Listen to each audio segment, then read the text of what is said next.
It was unavoidable, but the 6 months I spent in the hospital were extremely painful. My muscles had clearly weakened. I wanted to find peace in my own home as soon as possible.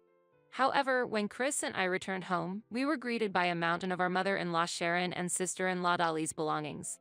What is this? What happened here? This wasn't here in the morning. Sharon and Dolly's belongings were supposed to be temporarily stored. I was told everything would be cleared out by the time I was discharged. Well, this is our house now, so if you don't like it, you should leave. Exactly. Sick person is a nuisance, so please leave. Unbelievable. This wasn't the agreement, and this is mine and Chris's house. Seeing me stunned, Sharon and Dolly burst out laughing. We were both shocked and disappointed. I couldn't stand it anymore. I'm really sick of Sharon and Dolly's irresponsible actions. Chris seemed to feel the same way. It was evident on his face. We looked at each other and nodded. Let's leave this place. Yes, let's do that. I'm done with these unpleasant feelings. There's no need to put up with Sharon and Dolly's selfish behavior. Chris and I decided to go ahead with the plan we had been considering. I am Anita. I'm 31 years old and work for a company that manufactures surveying equipment. Chris and I married at 30 after 2 years of workplace romance. Both work and married life are going well, and I'm living fulfilling days. However, interactions with my mother-in-law Sharon and sister-in-law Dolly can sometimes be stressful. Both mother and daughter have very bad personalities. It's hard to believe that Chris is related to them by blood. Through Sharon and Dolly, I have experienced numerous hardships. Today, I plan to talk about various events from that period. After we got married, Chris and I were entrusted with managing a house from my maternal uncle. My uncle, who has no spouse or children and is elderly, lives in a facility. Since the house would be empty, we were advised to live there and eventually inherited it. The house is old but has many rooms, which was nice. The problem is that it's not far from Chris's parents' house. It's about a 30-minute drive. Because it's relatively close within the same city, we started being called to his parents' house every weekend. Initially, I thought that was natural, a kind of rite of passage. I thought it was just treated as a family event and that we would eventually be left alone. However, the reality was different. Mother-in-law Sharon began to use me as her legs and purse, regularly calling me out every holiday. I'm sorry, Anita, but my back hurts and I can't move freely. Yes, that's fine. What else could I have answered? There was a need to go to the hospital. Shopping at the supermarket was also necessary. I forgot my wallet. It's a financially tight month. She used those excuses to exploit me. I drove the car as instructed and prepaid at various stores as requested. Gradually, Sharon began to take my efforts for granted and became increasingly arrogant. Whenever I slightly object or resist, she acts as if she is the victim. Why do you look so dissatisfied? It's just a little call. You are a daughter-in-law, it's natural for you to serve your mother-in-law. You understood that when you got married, didn't you? I told you I had plans this week. It's unfair to call me despite that. If you don't like it, you should refuse. Since you came, it couldn't have been that important, right? Even if we are not related by blood, you should prioritize your parents. Gradually, Sharon lost her restraint towards me and started to use me for house cleaning and preparing lunch. She also ordered me to replace the sliding doors, weed the garden, and clean the gutters. Although Sharon complains of back pain, its authenticity is uncertain. I wouldn't have been surprised if it was just an excuse to exploit me. There is a particularly memorable interaction with Sharon. It's about the time we found a bug in the kitchen. Not just me, Sharon also detested that bug immensely. Upon seeing it, she would scream like a child and move about 33 feet away. The same reaction occurred that day. When I exclaimed, a bug? Sharon screamed and fled the kitchen. Deal with it quickly. Get rid of it. Unbelievable. It's Anita's fault. At my fault? How does that make sense? Because it is. It's because Anita hasn't cleaned the kitchen properly. That's why the bug appeared. Deal with it quickly. Don't bring it here. I couldn't help but sigh. Isn't she responsible at all who lives here regularly? Blaming me, who is only here on weekends, is just putting herself above reproach. Not only Sharon, but my sister-in-law Dolly, who lives with her, is terrible too. Dolly is a divorced woman who returned to her original home about 3 years ago after her husband cheated on her. She loves cigarettes, gambling, and alcohol much like a middle-aged man. She is always irritated, and dealing with her is painful. Especially problematic is her change into an uncontrollable personality when drunk. Behaving violently. Dolly, who throws things around and causes trouble, is a great nuisance to everyone around her. It seems she is deeply dissatisfied with her situation since her divorce. She tried to drown her frustrations in alcohol. It's really troublesome. When Chris was away on a business trip over the weekend, I often received calls from Sharon about Dolly. Anita, Dolly has called from the bar. Can you come pick her up? Do I need to go? Shouldn't she take a taxi? It seems she's run out of money. Besides, it sounds like she's caused trouble at the bar. Reluctantly, I headed to the bar where I found Dolly completely drunk. When I told the staff that I was her family, they all looked troubled. Drunk Dolly had broken dishes, messed up the food, and caused trouble for other customers. As a result, many customers left, which not only affected the day's sales but also damaged the establishment. Later, a significant amount of compensation was demanded, and both Sharon and Dolly were unable to hide their surprise. There were multiple calls from the police to pick up Dolly. I became well acquainted with the local officers. There are countless issues and bitter incidents related to Dolly. She really is a problematic person. When Sharon teams up with her, these types of problems multiply. When Chris is away, they constantly complain to me.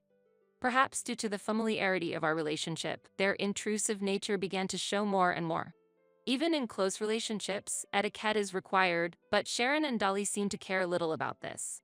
Chris also seems to be struggling under the influence of his mother and sister. Just a moment, Chris, could you lend me about $1,000? Money again, and $1,000 at that. What for? I'm taking mom to a spa. Is there a problem with that as a son? Chris, is it okay for mom's back to stay like this? Sharon and Dolly often demanded money from Chris. The purpose was to visit hot springs or spas under the pretext of Sharon's health. It's truly brazen. Chris and I are overwhelmed with work and hardly have the leisure to enjoy holidays. On the other hand, Sharon and Dolly, who do not work, were living relatively comfortably. I am not satisfied with this situation. During weekdays, I am busy with work, and on weekends, I have to respond to the demands of Sharon and Dolly at their home. This routine was causing significant stress to both my body and mind. Before I knew it, my health was deteriorating. I couldn't recover from fatigue even with rest, and I constantly felt gloomy. Even when I had time to relax with Chris, I was always sighing. Unlike mom, maybe Anita should also take some rest somewhere. Really, it's unusual for me to feel so tired. We need to do something about it. Chris and I hope to have children in the future, and I will soon turn 32. Ideally, I would like to have our first child in my early 30s. For that, it's necessary to maintain physical health and reduce mental stress. The sudden dizziness I felt was on a Friday night, accompanied by intense pain. With a severe headache, I couldn't even stand and express the abnormality to Chris. It was a very scary experience. I realized that my speech was becoming unclear. Chris's complexion changed. "Stay still, I'm calling an ambulance," he said hurriedly. After tests at the emergency hospital, I was diagnosed with a cerebrovascular disorder. Being diagnosed with a stroke in my 30s was a life-threatening condition if mistaken. It was fortunate that Chris was by my side and could respond immediately. I don't smoke, drink, or have issues with high blood pressure or high cholesterol. Yet why did I have a stroke? It seems even the doctors couldn't pinpoint the exact cause. It might also be because of mom and sister. Anita was always under pressure. I'm sorry, but I suspected that too. It might have been a problem that you endured it for so long. Anyway, it was fortunate that you received treatment quickly. We must regain your health as soon as possible. My hospitalization was prolonged. Due to a cerebrovascular issue, hospital stays are often long, but mine was extended further due to signs of depression. The visit from Sharon and Dolly is an unforgettable memory. Despite Chris forbidding their visits, they came without permission and said whatever they wanted. Is it true you collapsed? Come back soon. We are in trouble. That's right. There are so many things we need you to do, like washing and cleaning. Actually, I need to be hospitalized too. Look, my back pain is terrible. Get well soon and come back. Oh, we'll borrow your room while you're hospitalized, okay? Borrow the room? What on earth does that mean? After a while, Chris arrived. He was furious to see Sharon and Dolly. Hey, I said stop. Why are you in Anita's hospital room? Quiet down. Let us visit. It's only natural since we're family. And make sure to tell Anita about that thing. Okay, bye. Sharon and Dolly left quickly. Chris apologized, looking sorry. I'm sorry I couldn't stop them. I am truly amazed by the selfish behavior of Sharon and Dolly. When I asked about that thing, it turned out to be about the renovation of their family home. Remember, there was a day with very strong winds recently? The family home is old, so tiles flew off the roof, and it was damaged by debris flying around. Because of that, rain started leaking through the roof. It seems they had to call a repair service to fix the house. During the repair period, they needed to move some belongings somewhere. That's when Sharon and Dolly proposed using our house. I understand. I don't mind. I'll be in the hospital for a while anyway. Really, that helps a lot. Thank you. We'll make sure everything is cleared up before you get discharged. However, the situation was unexpected. After 6 months of hospitalization, when I returned home, there was a large amount of Sharon and Dolly's belongings there. It was unavoidable, but the 6 months I spent in the hospital were extremely painful. My muscles had clearly weakened. I wanted to find peace in my own home as soon as possible. However, when Chris and I returned home, we were greeted by a mountain of our mother-in-law Sharon and sister-in-law Dolly's belongings. Chris was also surprised on the spot. Shouldn't they have cleared everything up before I got back? What was going on? What is this? What happened here? This wasn't here in the morning. Sharon and Dolly's belongings were supposed to be temporarily stored. I was told everything would be cleared out by the time I was discharged. The movers brought them in at noon. It's fine, the house is big enough. That's right. The family home is very old, and it turned out that it was a rented house. We had to leave there and come here. Now we have no choice but to live here. So, kicking us out would be pointless. I was appalled by Sharon and Dolly's selfish behavior. To force their way in while blocking their own path. Such selfish actions should not be allowed. Chris strongly criticized this point. However, Sharon and Dolly decided to ignore it. As the argument heated up, Sharon incredibly lost her temper. Well, this is our house now, so if you don't like it, you should leave. Exactly. Sick person is a nuisance, so please leave. Unbelievable. This wasn't the agreement, and this is mine and Chris's house. Seeing me stunned, Sharon and Dolly burst out laughing. We were both shocked and disappointed by the outrageous behavior. It was unbearable. Just hearing their laughter made me feel sick to my stomach. Chris was concerned about my health, worried that it might relapse. It was truly very tough. Half a month after Sharon and Dolly started staying at our house, they began planning another trip. They said they wanted to refresh their tired bodies after cleaning up from the move. So, Chris, could you lend me another $1,000? What are you talking about? You haven't paid back the first amount. Just give it without complaining. Think of it as filial piety. Dolly insisted, but Chris firmly refused. I am really fed up with Sharon and Dolly's irresponsible behavior. It seems Chris feels the same way. It was clear on his face. Ignoring their irritation over not getting the money, we looked at each other and nodded. Let's leave this place. Yes, let's do that. I'm done with these unpleasant feelings. There's no need to put up with Sharon and Dolly's selfish behavior. Chris and I decided to go ahead with the plan we had been considering. In fact, since they moved in, we had been waiting for a time when the in-laws would be away. Without Chris giving them money, we used our savings, and Sharon and Dolly went on their trip. Afterward, we quickly started to take action.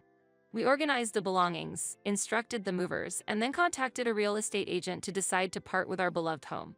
A call from Dolly came into my smartphone a month later.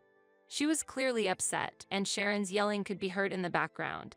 No wonder, as the house they had lived in just a few days ago had been put on the market. What's happening? Explain. Why can't we get into the house? Where are our belongings? Explain properly. I forgot to inform you, but that house has already been sold. What? You sold it? How could you do this without permission? Why? I don't need to take such accusations. The house was registered in my name. What I do with it is my choice. What can they say after they force their way in? Neither Chris nor I ever intended to concede anything to Sharon or Dolly. I'm sorry, but aren't you the ones who created this situation, Sharon and Dolly? I did not want to sell that house. Wait, what do you mean by that? Are you saying this is our fault? Yes, exactly. The stress from you two might have contributed to my illness. Isn't it natural to want to distance ourselves? That's ridiculous. Don't bring up your illness. Can anyone truly claim that they are completely unrelated? Indeed, I was suffering because of Sharon and Dolly's actions. Dolly was still yelling on the phone. Tell me where you put the belongings, quickly. The room is empty. Our belongings should be there. Where did they go? Tell me. I won't hesitate to sue. Don't worry, your belongings are safely stored in a warehouse. Do you want them back? Of course. What are you thinking? If so, there is one condition. Please do not interfere with us anymore. If you promise not to be involved with us anymore, I will tell you where the belongings are. I have no intention of responding to any more calls or demands for money. From now on, I want to live my life in a different place with as little involvement as possible. At that proposal, Sharon, who was talking on the phone, laughed mockingly. That's absurd. I am your mother-in-law. Such ties cannot just be cut. I want to cut off the tie that supposedly cannot be cut. After that, Chris took over the phone. It seems he too had a lot to say to his mother and sister. With an unusually stern expression, he voiced his determination. Mom and sister, you went too far. You lied to me and forced the move. I've been angry since that day. I don't even want to see your faces anymore. Wait, Chris, there's no need to be so angry. What are you talking about, Chris? You're the younger brother, don't get cheeky. Don't get ahead of yourself. You're unemployed and divorced. Who do you think paid for this trip? I'm not giving you any more money. Chris's voice was furious. His fierceness was considerable. Sharon and Dolly felt the gravity of the situation this time. Let's calm down and talk, they suggested. Then they asked for details about the location of the storage and the handling of the belongings. Everything went as planned. Chris and I exchanged glances and arranged a meeting with Sharon and Dolly. 3 days later, we gathered them at a small cafe. Sharon and Dolly had been staying in a hotel for the past few days, looking pale, but they seemed to think they could still dominate us with their assertive attitude as before. We're here. Hurry up and tell us the location of the warehouse. You're also paying for the hotel stay. That's not happening. Before you say something like that, pay back the money I spent on the trip. I've spent nearly $5,000 to date. Pay it back quickly. Chris's presence was intimidating. It was hard to imagine from his usually calm demeanor. They seemed to feel that they should not anger him any further. Immediately, Sharon and Dolly softened their approach and began to smile ingratiatingly. Wait a minute. We didn't mean to make you angry. We were just a bit shocked and frustrated over a small thing. That's right. Let's talk more calmly. Don't say you want to cut ties. No, that's unacceptable. Our future as a couple is at stake. We will take this opportunity to sever ties with you. What are you saying? How can you speak to your parents like that? Chris had a stern look, but it wasn't in his nature to say such things. The problem lies with Sharon and Dolly, who have forced him to make this decision. Their actions necessitated such a drastic decision. I took over from Chris and reiterated the specific conditions to Sharon and Dolly. As we discussed before, please do not contact us or ask for money. If you can abide by this, we can tell you where the storage is. The cost of using the storage is your responsibility. Also, don't forget to repay the travel expenses. What are you saying? Don't make impossible demands. We don't have that kind of money. Do you really understand? Both my mother and I don't have jobs. Why are they so shameless? Are Sharon and Dolly truly without shame? If I were in their position, I could never speak like that. Chris was also taken aback by their unreasonable statements. There was no longer any anger in his eyes. Enough. Can you really say such things without a second thought? You really are like parasites. Become more independent, stop relying on us, and learn to support yourselves. Children normally rely on their parents for support. What do you mean by calling us parasites? Indeed, parental support is natural, and I have been doing that for years. However, there is a limit. Didn't mother and sister not only fail to do what they could, but also lied? A bug. Suddenly, when I pointed to the ground near Sharon's feet, Sharon gave a short scream and quickly got up from her seat, moving to the wall. Her agile movement didn't seem to belong to someone suffering from back pain. It seems that Sharon realized I had made up the bug. She became very angry, her face turning red. Liar. I was deceived. I'm sorry. However, isn't it mutual? You did use your back pain as a reason to make me do household chores and repairs, right? Furthermore, you fleeced me of money under the guise of treatment for the hot springs. Wasn't it for your back? Who is the real liar here? Just stop it. Sharon was unable to respond. She looked at the floor in frustration and bit her lip. Chris urged her to return to her seat, and she came back muttering her dissatisfaction. It seemed she had lost the energy to argue and was disappointed. On the other hand, Dolly was still ready to fight, anger evident in her eyes. Both of you lack respect for your elders. Stealing our belongings and threatening us, lying, ambushing, calling us parasites. I am furious. We did not want to respond in this way or tone either. As I've said before, you two have driven us to this situation. Please understand that. There's one more thing I'd like to ask. Sharon, Dolly, why don't you try working? You should be independent and support yourselves. Isn't that possible? Both of you are healthy and have no chronic illnesses. You have time and you owe me a debt. If you don't want to be called parasites, you have every reason to work. Looking at Dolly's face trembling with anger, we felt our stance was justified, but it seemed they were still not convinced. Changing Dolly's stubborn attitude might require more than just our efforts. But there was no need to rush, as everything was going according to plan. I subtly signaled to someone sitting at the back of the cafe. Responding to the signal, a man stood up and approached. As he appeared, Dolly's expression dramatically changed. The person who appeared was none other than Dolly's former husband, Tony. Indeed, Chris and I had contacted Tony in advance for this day and arranged for him to come. Tony's face lacked the warmth it once had, and it was clear that any love he had for Dolly had completely vanished. His gaze was cold as he looked sternly at Dolly and said, "Dolly, it's been a while. You still haven't changed. It's really surprising." Dolly couldn't hide her disturbance and asked Tony, "Why are you here? Did they call you?" "What hasn't changed?" Tony answered calmly, "It seems you're still living by deceiving others. Just like you deceived me, are you deceiving Chris and Anita too? You dishonest woman." I was shocked by his words. "Did you have an affair, Dolly?" Previously, Dolly had told us that her husband's infidelity was the reason for their divorce. However, her failure to deny Tony's accusations made it likely that his claims were true. It became clear from this situation that Dolly had been lying to us. She was the one who had an affair and caused the divorce. She was pretentious, arrogant, dishonest, and had been hiding her true nature, which was now exposed.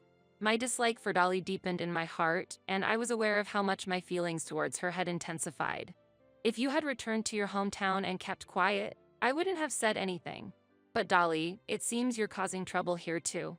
Dolly defiantly responded, "So what? That has nothing to do with you, does it?" Tony calmly retorted, "It's not entirely unrelated. I am your ex-husband. If I had been stricter with you, maybe Chris and Anita wouldn't have had to suffer so much." Confused, Dolly demanded, "What? What exactly are you trying to say? Tell me clearly." At that moment, Tony calmly took a document out of his inner pocket and slammed it on the table. The presence of the document rapidly turned Dolly's complexion pale. The document was prominently labeled "Demand for Property Division for Adultery," and it clearly stated that she must pay $30,000 within a week. Dolly panicked and shook her head. "Impossible. This is absurd. I can't pay $30,000. I just told you. I don't have a job, I have no savings, only debts," Dolly shouted. Tony was firm in his response. "So what? If you don't have money, you need to work. Work hard and pay it back. That's the least you can do to make amends. And by the way, the compensation should be paid in full." Dolly, crying, pleaded, "But that's impossible. Mom, say something." However, Sharon coldly replied, "What do you want me to say? You were the one who cheated. Don't drag me into this. You work and pay the compensation yourself." Eventually, a fallout occurred between them, creating an unsightly scene. The behavior of Sharon and Dolly was truly distasteful, and I felt a severe lesson was necessary for them. Without harsh measures, they likely would not learn their lesson. I confidently presented a medical diagnosis from the hospital in front of both of them. "This is a medical report from the hospital. Based on this, I will sue you," I declared. Dolly was shocked. "What? You're suing us?" Sharon also panicked. "Don't be foolish. Why would you sue us?" I calmly answered, "As I mentioned before, the illness I developed may have been caused by the stress from both of you. This constitutes assault." When I specified the possible charge, Sharon and Dolly were even more shocked. Hearing that the statutory penalty for the crime could be up to 15 years in prison or a fine of up to $5,000, they began to feel real fear. Knowing the possibility of a lawsuit, they couldn't hide their disturbance. Their previous confidence vanished, and they began to tremble. In a situation where they had completely lost the will to resist or justify further, standing there with dejected expressions, I unfolded another document in front of Sharon and Dolly. At that moment, surprise and confusion mingled between them. "What is this?" Sharon asked. I began to explain in a calm tone. "This is a pledge I have prepared. You and Dolly need to abide by the commitments listed here. If there is a violation, be prepared that I won't hesitate to take legal action." The pledge contained a wide range of clauses. The pledge included not summoning me to serve them like a servant, not demanding money from my husband no matter how financially troubled they were, earning their own living by working, and repaying the money they had borrowed. Additionally, the document reminded Dolly to not forget to pay the full amount of alimony to her ex-husband, Tony. After quietly reading the entire document, Sharon and Dolly, with tears in their eyes and shaking their heads, protested, "You are cruel. It's impossible to keep such promises.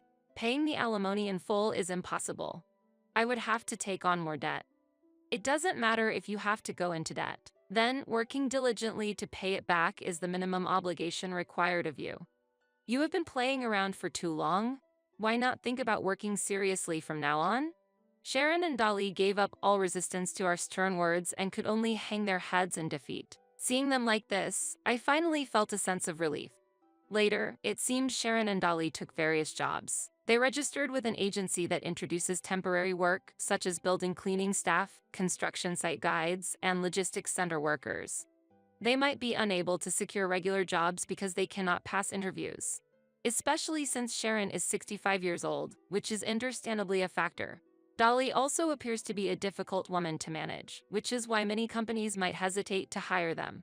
They are likely to continue with sporadic temporary jobs and live day-to-day.